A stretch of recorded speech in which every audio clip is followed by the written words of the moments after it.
Bonjour à tous, bienvenue dans cette nouvelle vidéo où je vais vous parler, comme je l'avais promis, des albums. L'album est un genre spécifique à la littérature jeunesse et il est lui aussi victime des nombreux clichés liés à cette littérature. Ouais, les albums c'est les livres avec les images, mais bon, dès qu'on sait lire, vaut mieux passer à autre chose quoi. Vous voyez de quoi je parle ?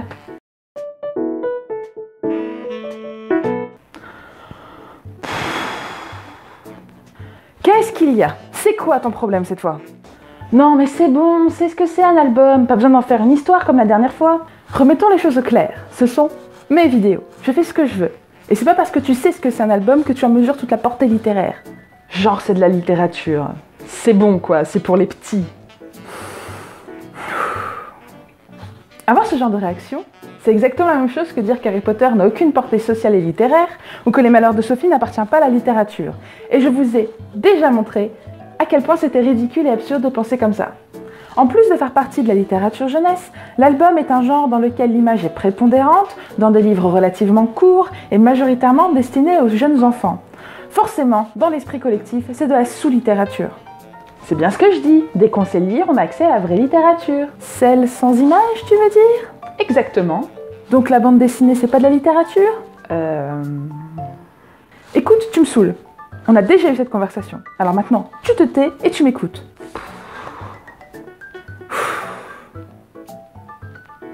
Où j'en étais ? Ah oui, quand on parle d'album, il faut savoir de quoi on parle encore une fois. Tout d'abord, il faut différencier l'album de l'imagier. L'imagier est un livre illustré qui sert avant tout de support à des images référentielles et dont le but premier est d'acquérir le langage. En d'autres termes, c'est un support grâce auquel les parents peuvent mettre des mots sur les choses pour aider les enfants à acquérir le langage. L'album n'est pas non plus le livre animé. Les pop-up, les livres à voler, à tirettes, etc. sont une autre catégorie de livres dont le but principal est le ludique, le jeu, la découverte, la devinette. Il y a les romans première lecture, qui sont des petits livres illustrés, courts, qui ont la forme d'un roman, qui sont découpés en chapitres. Ces livres servent de passerelle aux apprentis lecteurs vers des romans plus denses. Cette catégorie de livres est avant tout un choix éditorial de la part des éditeurs pour permettre aux enfants, aux parents et aux prescripteurs de s'y retrouver dans la production pour trouver des livres faciles à lire pour les enfants qui sont en train d'apprendre à lire. Il y a les livres objets, vous savez, ces livres en carton qui ont la forme d'un sac à main ou d'un téléphone.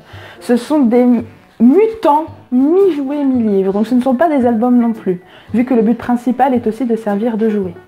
Il y a aussi les livres qui sont en fait des supports d'activité, les livres avec des stickers, du coloriage, des découpages, tout ça ce ne sont pas des albums, c'est encore autre chose. C'est très illustré certes, mais ce ne sont pas des albums. Définir l'album est difficile. Pour ce faire, je me base sur le livre Lire l'album de Sophie van der Linden, qui est paru pour la première fois en 2006 aux éditions du Poisson Soluble. Voici selon elle ce qui caractérise un album. C'est un texte souvent court, où l'image est prépondérante, le texte et l'image interagissent entre eux, ils se complètent, se contredisent ou se répètent, mais il n'y a pas forcément du texte, et la cohérence de l'œuvre se fait dans l'enchaînement des pages ainsi que dans l'organisation de la double page. C'est-à-dire que l'album est un tout. Ce n'est pas un recueil de petites histoires, ce n'est pas des choses qui n'ont rien à voir les unes avec les autres d'une page à l'autre. Il faut voir l'album comme une intégralité, comme une œuvre complète. Là, j'ai pas tout compris. C'est normal, parce qu'en fait, ce qui fait la richesse de l'album, c'est la liberté infinie que ce médium propose. Beaucoup d'albums sont de véritables petites œuvres d'art qui questionnent parfois même ce qui fait l'identité d'un livre. Je vais prendre comme exemple les travaux de Bruno Munari, un artiste plasticien, qui a créé notamment une série qui s'appelle Les Prélivres, un coffret de 12 livres de différentes matières en bois, en plastique, en tissu, renfermant chacun une petite surprise. Il n'y a pas d'histoire, il n'y a pas forcément de but narratif. L'intérêt est surtout pour les enfants de manipuler ces livres, de voir qu'est-ce que c'est que cet objet et à quoi il peut bien servir. Oui, ok, mais bon, à part des délires d'artistes contemporains, on peut pas dire que l'album soit un support hyper artistique.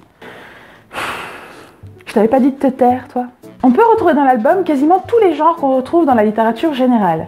Science-fiction, fantasy, humour, drame et même des enquêtes policières. La créativité littéraire est aussi riche, voire plus que dans les autres domaines de littérature, car il ne faut pas oublier que l'album est quand même soumis à certaines contraintes. Il ne faut pas oublier que le texte va probablement être lu à voix haute. Du coup, souvent les phrases sont de la longueur suffisante pour qu'elles puissent être dites en une seule expiration. Il faut que l'œuvre soit jolie Claire, drôle, effrayante, intéressante, en juste quelques pages, quelques mots, quelques images. La brièveté de ce format contraint à une certaine concision. Mais toutes ces contraintes participent de l'éclatante diversité et de l'incroyable créativité dont peuvent faire preuve les auteurs au sein des albums. Ok, mais dans l'album, c'est surtout les dessins qui comptent et on peut pas dire que les mecs se foulent beaucoup, non? On sait très bien toutes les deux qu'on a dans notre bibliothèque des livres qu'on a achetés uniquement parce qu'on avait bavé sur les dessins. Ah non, ça c'est toi. Moi je fais pas d'achat compulsif. Et celui-là, on en parle? Ouais, bon. Ok, j'avoue. Quand l'auteur et l'illustrateur d'un album ne sont pas la même personne, la richesse de l'album émerge souvent de leur collaboration. L'illustrateur n'a de contraintes qu'économiques et techniques, et de nos jours, avec les méthodes d'impression dont on dispose au XXIe siècle, quasiment tout est permis.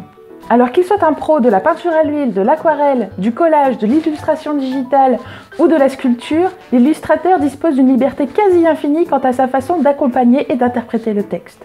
D'ailleurs, souvent, l'illustrateur et l'auteur se dirigent vers l'album jeunesse, non pas pour s'adresser à des enfants, mais parce que c'est un médium qui leur permet une créativité dont ils ne peuvent pas faire preuve dans d'autres domaines. Je voudrais finir cette vidéo en disant qu'il ne faut pas oublier que l'album est le premier contact qu'aura l'enfant avec l'art et la littérature. Aussi, ne les choisissez jamais à la légère. Ce sont ces livres qui forgeront son intérêt pour l'art et son goût esthétique. Je suis persuadée que vous aussi, il y a des albums qui vous ont beaucoup marqué quand vous étiez petit, que ce soit la maîtresse ou vos parents qui vous les aient lus, que vous soyez tombé dessus une fois à la bibliothèque, peu importe. Je suis persuadée qu'il y a des albums qui vous ont marqué quand vous étiez petit. N'hésitez pas à me donner les titres dans les commentaires ci-dessous, ça m'intéresse beaucoup. Ne choisissez jamais un album à la légère. Lisez-le, prenez du recul, analysez les rapports entre texte, image et support. Mesurez le travail colossal qu'il a dû fournir pour créer ce petit livre court que vous tenez entre les mains. Et surtout, n'excluez pas les albums des lectures des enfants dès qu'ils savent lire tout seuls. Il y a de merveilleux albums, de superbes histoires qui peuvent être lues à tout âge, qu'on soit adolescent ou adulte. Et le fait qu'il y ait beaucoup d'images n'entache rien à la qualité d'une bonne histoire.